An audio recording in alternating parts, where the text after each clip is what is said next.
हजुरहरूको माझमा चाहिँ आज हामीले एउटा अडियो कन्भर्टर XLR ट्रान्समिटर र रिसिभर देखाउन गइरहेको छौँ।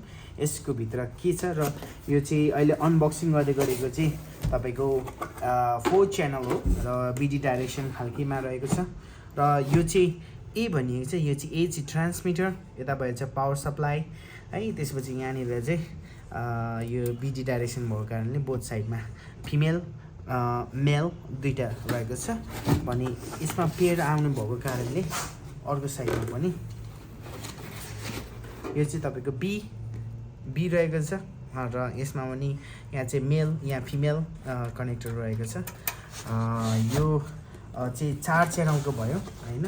हामीसँग 2 च्यानलको पनि अनि साथसाथै 8 च्यानलको पनि 16 च्यानलको पनि अभाइलेबल हुन्छ।